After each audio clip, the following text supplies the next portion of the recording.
across okay. I have moved. I am in a new location. Still needs to be set up properly. I've got the dramatic lighting. I have more lighting. I just haven't set it up quite yet. I thought I'd make a little impromptu video. Disturbing, you know. This is a portrait that has since found its way into a jar. So that's strange. So I thought I'd put that there as a point of discussion. You might see that thing quite fancy. Still some artifacts here. This dissertation, 350 word challenge. Oh, I've got myself on here. Okay, I can hear it's coming across nicely. Yeah, that was just some inspiration for writing my dissertation. You got to keep your spirits up, and then framed over here is the actual fruit of that labour, which is a distinction, Masters of Science in Psychology. Hard earned, but anyone can do these things. It's all about perseverance, working your ass off, and spending all your money to just basically buy certificates, which is all university is these days. I don't recommend. So, speaking of fruits, let's talk about resurrection. Let's talk about those first fruits. Let's talk about Ward Fenley and Sam Frost and what they brought to the table for us in their debate 4 days ago. I was aware of that. I had seen that debate was gonna happen, but I just didn't know the exact time. So now that I've seen that it's transpired, I've watched it, and I wasn't actually all that blown away by what I heard, except from that which came out of Ward Fenley's mouth. I need to say, so there's a doggo in the room. I don't know if you can see the doggo. You can probably see the shadow of it there. Ruger, why don't you go get it? Get out of here. Get out of here. See it a little bit. Yeah, I was really impressed by Ward Fenley. What a charismatic speaker. What a delight to listen to. Really won me over. Like I'd listened to a few of his sermons online on his YouTube channel, and I found him very winsome. But I was like, wow, this guy's actually beautiful. Like his words are so beautiful. And one of the points that he kind of honed in on, which I see as the flaw of a channel like mine, and the flaw of apologetics, and the flaw of all of this back and forth theology stuff, is that it misses out in the heart and soul of the whole enterprise of what it means to have some kind of spiritual life, right? This is all the stuff on the sides. It's really good and it's really informative, but a message like his was so powerful because he said, like, I'm a preterist, but I don't harp on about 70 AD. I talk about what it means to live in the kingdom today. And I was like, wow, what an advert for your message. That sounds important. And hopefully some of that trickles through in some of the backs and forths that we have here and the discussions that we have here. Like I'll always try and maintain a nice cordial spirit and invite everyone along. I don't try and be adversarial unless it's for humor. But now we're going to talk about Sam Frost and his stupid arguments. Only joking, but Ward Fenley kicks us off. Okay, scene 1. Ward Fenley kicks us off. He talks about the resurrection and he connects that to being the hope of Israel. He talks about how the judgment of the just and the unjust is connected to this resurrection, that it all synthesizes together and happens, unfurls at that key date, 70 AD. Okay, he talks about Acts 26 verses 6 to 8, the promises made to the fathers and how they are coming about to be revealed. Romans 8:18. He touches on those time statements, which are very important. And he goes on and he's very eloquent in his speech, very poetic, highly recommend. Sam Frost surprised me because where Fenley came and knitted together a nice argument and teed himself up, and you could see where he was going to go with things, Sam Frost didn't really seem prepared. Sam Frost just kind of came out and spoke from the hip, which, hey, I love. That's my style too. But it didn't feel like he was prepared to debate. It felt more like he was just there to kind of loosely describe what he thinks a resurrection is. Oh, I got a little message there. I missed it. Hey, Willie watching in Wilmore, Kentucky. Strange debate indeed. Yeah, Wilmore, Kentucky. I'd love to go to Kentucky, you know. Obviously home of the fried chicken, of course, but also home to Howard Storm, who is one of the most incredible speakers when it comes to near-death experience. Howard Storm, look him up. I'm sure he's still in Kentucky. You might not be. Um, yeah, very strange. So Sam Frost kicks off, talks about 1 Corinthians 15. He talks about the resurrection and he defines it according to his interpretation of this text. He talks about what Paul regards as that which is of first importance. And he says, look, it's nothing to do with 70 AD. Paul doesn't talk about 70 AD. I mean, of course, he doesn't speak about 70 AD specifically, but he says that of first importance was that Jesus Christ died. And he holds on to this concept of death, which is the physical death. Okay, so he died. Okay, and he was buried and he was raised on the third day. So he harps on at that, and he says that Jesus Christ is raised, and he emphasizes that he appeared to Peter, and then lastly to Paul, the same Jesus of Nazareth who was killed, buried, resurrected. 18 months after that fact, he presents himself to Paul. So Jesus is raised from the dead.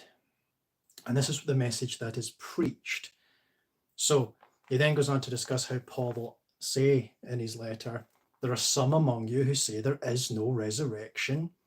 Okay, so if you deny that, then you deny the resurrection of Jesus. Jesus is the resurrection, and he brought light to immortality. And I'm listening to that and I'm thinking, dude, what are you talking about? Like, yeah, of course. Like, you have not said anything controversial. I mean, where's your argument? Jesus is the resurrection. Absolutely. Jesus was, killed, crucified. He was buried. He was raised on the third day. Yeah. Yes. Where's the argument? There's no argumentation there. I was just like lost in that. I was like, what the hell is Fenley going to say in response to that? Just, of course. Yeah. Okay. So that really struck me. I was very surprised that Sam Frost served that up. He just went into 1 Corinthians 15 and said, the resurrection, Jesus is the resurrection. I'm like, dude, where's your sophisticated argument? Where's the nuance? I mean, whatever you're trying to present, whatever you're trying to construct as an argument is totally lost because you weren't clear enough. And maybe it's a presentation style flaw that Sam Frost hit us with, because I just wasn't struck by the power of it. So yeah, Ward makes that incredible, I think, important point on how he, as a preacher, won't just bang the drum on 70 AD, that he will talk about what it means to display the kingdom today. Wow. I mean, that's just so winsome. And then he goes on to comment on spiritual death, okay, which is a concept that Sam doesn't really feel comfortable engaging with. Sam, in some places, will avoid the nuance of like the idea of a spiritual death. He's like, what's that? That's a crazy concept, which I find a bit facetious. So Sam kind of goes on again in this tangent about how Jesus is raised, as if saying the word is with emphasis is some kind of argument in a preterist debate. Jesus is raised. I'm like, yeah, man. I mean, welcome to the party. That's the fundamentals of being a Christian. Welcome. So that's his argument. I mean, Jesus of Nazareth. I'm like, yeah. What are you doing, man? What have you done? So he makes a point about not seeing Jesus. He kind of goes on this tangent about what it means to see Jesus and not see Jesus. And then he kind of gets to the point where it's both. We see and don't see Jesus. And I think at this point, Ward Fenley's like, what the hell's happening? Like, that's my point, that there's nuance to this, it's that there's a spiritual dimension to this. Oh my goodness. So what have I got here? Yeah, so Jesus has his physical body. Then I've just put what ?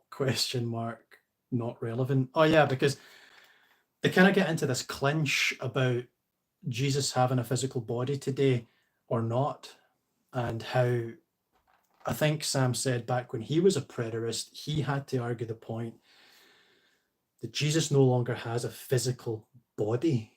And the reason he has to argue that is because if Jesus still possesses a physical body, then that would mean that we have to follow that we also have to have physical bodies and be resurrected in the manner that Jesus Christ was, precisely. Physical body, and then it comes out from the ground, right? And I don't really think is it? I guess it is a significant point. I think it's a little bit, if we're talking about the nature of the resurrection as opposed to necessarily just the timing itself, yeah, okay, I can see that being a pertinent issue. And I think, we hear some of that in the cross-examination, where Ward talks about how flesh and blood does not inherit the kingdom of God. So he presses Sam on that. He presses him on it and says, well, look, you're a body of flesh and blood just now. And then when you die, do you think you come back as flesh and blood and then you inherit the kingdom? And you could see the discomfort in Sam Frost as he tries to kind of slide in the fact that, well, no, it's not exactly this body. It's still physical. It's still flesh and blood, but it's also this glorified type of flesh and blood, which isn't the same. And so Fenley makes that point about the Westminster Confession of Faith and how it's so contentious because it says it's exactly the same thing. Basically, it's your flesh and blood body will inherit the kingdom, and that completely contradicts what Jesus has to say. So there's a little clinch there. I think Sam wants there to be nuance in that, but he's not really the speaker of nuance, is he? He's trying to be very black and white about it. Like, no, we rise physical and it's a physical body, but also it's different, but it's not so different that you wouldn't say it's the same body, but it's not quite the same. And the reason for that is it's quite magical in a way. And it's like, doesn't really fit, there's a lot of just opaqueness going on there. So they then get into this weird thing, which I think it's almost like these two guys have a past, and then they just kind of get into it a little bit in this cross-examination where Sam Frost's asking him, are you perfect? And then I think he's trying to expose what he would see as absurdity. So Sam's trying to get Fenley Ward in the spotlight here and say, look, you're clearly a heretic with some weird ideas because you think you're perfect, don't you, Mr. Ward? Or Ward Fenley. Over here, Ward would be a surname. I don't know. So you think you're perfect, don't you, Ward? And he's like, well, in God's eyes, certainly in God's eyes, that's what he believes. I'm in the kingdom. I'm in my strength. Christ has died for our sins. I've been reconciled to God. I can still disobey, but God does not see the sin. He sees me as a son. And I thought that was actually quite beautiful. And the way he said it too, the way he argues it from the scripture, I thought it was a really inspiring message, truth be told, that shone out from that. Sam presses him on it though and does say, well, from an orthodox position where I'm sitting, that sounds kind of weird. And I don't think that's a good argument, just to say you seem kind of weird from the orthodox position, because quite frankly, the orthodox position is full of termites. It's rotten, it's falling apart, it's flaking at the seams. And so it's not really as buoyant as it used to be, particularly in the information age, as we're able to discuss and develop these ideas now. I think Fenley comes out looking pretty strong. So a point that Sam Frost goes on to make that I was like, oh, I want to see the response to this, was Sam says, well, you say everyone was raised in 70 AD. Were you raised in 70 AD, Ward? Huh? If 70 AD is the time where everyone's raised, the just and the unjust, were you raised 70 AD? And so I kind of thought about that a little bit. And I thought, how stupid, I don't think that, but just how deliberately obtuse Sam Frost is being. Sam Frost, as far as I know, I've never read any of his preterist material. He used to be a preterist. How is he so obtuse? How is he making these points? from whence does such a ludicrous statement come from? Because he should know the answer. And he should be prepared for the answer. Instead of saying, oh, he said the answer that I don't agree with. You should know the answer and you should curate a response that is winsome. And instead, Sam pretends that he doesn't know, or maybe he doesn't know. In which case, I don't understand, because he seems like a knowledge. I saw the books, right? This is my bookshelf. One of them's a cup, okay? One's a cup with pens, and the other is hairspray and stuff. It's not mine. I don't use hairspray, but you know, he had a library behind him, Sam Frost, PhD, and he can't conceptualize an answer. So very simply, Fenley Ward Fenley, whichever way it is, okay? He says Isaiah 60, from 70 AD, the gates open, okay? And from that point on, everyone is welcomed in. And it's such a simple response. And I think it's an age difference, isn't it? It's the Olam Hazah and Olam Haba. Olam Hazeh, Olam Haba, something like that. This age and the age to come. That's the difference. And I was just like, man, Sam, I am not impressed. I'm not impressed. I could have slipped out of my bed in my pajamas and drunk a milkshake and came on the camera, much like I've done right now, and just bleh, and I would have had a better rebuttal, you know, to this, to Ward Fenley. So he goes on. He goes on. I think Ward just kind of he emphasizes his point by saying, look, there is clearly a death that's not just physical. Okay, Sam's biggest weakness is his lack of engagement with the idea of a spiritual death. He won't have it. He doesn't see it. He doesn't want to engage with the idea. It's the same with life.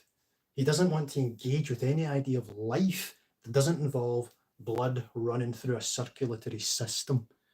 And it's like, well, God isn't that. You know, I know that's an abstract response, but it's like there's something about the abstraction. There's something about the metaphysical. There's something missing from Sam Frost. And I'll tell you what it is. Sam Frost has put himself in the box of the Enlightenment. He has put himself in the box, because everything he said was, if you listen to Sam Frost, all of his little quips, all of his little snipey statements, I don't think they were that snipey, right? But if you listen to his rhetoric, the subtle stuff, the stuff between the lines, all of his little quips, they're very materialistic. Well, I'm here in this geological location, and here are my coordinates. And it's like, that's his little snipey comebacks and stuff. Everything he says is very much, oh, well, I am Sam Frost. I've never seen Jesus of Nazareth in the flesh with his sandals, just, you know, down the pub. It's like, Sam, what are you doing? You know what I mean? The whole enterprise of this religious experience that we're supposed to be having is a relationship with God. And the idea disturbs you. The idea seems alien and exotic to you. It's like, no, if it's not a King James Bible written in the font of King James with the language, then it isn't spiritual. It's like, mate, that is so stale. That is so dead. I don't know. I would say that, you know, Sam Frost is probably a lovely guy and he expresses the fruits of the Spirit. But when it comes to theology, I think he's missing it. Whereas you listen to the way that Fenley or Ward Fenley was speaking, he was steeped in the nectar of like spiritual life. Everything he said was so poetic, was a beautiful work of prose, and it like there was emotion, and he exuded a certain vibe that was just like quite wholesome and winsome. And I think that's the big difference, is the disposition, the attitude, the person you're trying to be. I think Ward Fenley showed up. That's the final note on this. Ward Fenley showed up. And while we had the coordinates of Sam Frost, he did not show up. He didn't. And I think he could have represented his side better. I think this was just a casual thing. He said he was having a busy day. I'll give it to him. Look, hey, we don't all come off doing my best every single day. That's fine. I think he could have done a better job. And I think he's just missing that little something. It turns out to be a big something. All right, that's all I've got to say, guys. Thank you. You know, you can see him in a new location. I'm going to try and get it set up. I've noticed there's a lot of interaction, particularly with the video where I'm holding up the piece of paper that says 1,000 years solved. Man, I didn't realize that was going to blow up so big. I need to do another video, and I've promised a lot of people that I will. I've tried it. I didn't quite like it. So it'll probably not be a live video. That will probably be an edited video, about 10 minutes long, to communicate the information and why I think the millennial reign, which does that even exist, but why this millennial period happened in the 1st century, specifically between the years of 40 and 70 AD. That'll be an exciting one. Okay, thank you guys. Thank you for listening. God bless you all. Thank you for your engagement. And yeah, I'll speak to you all soon.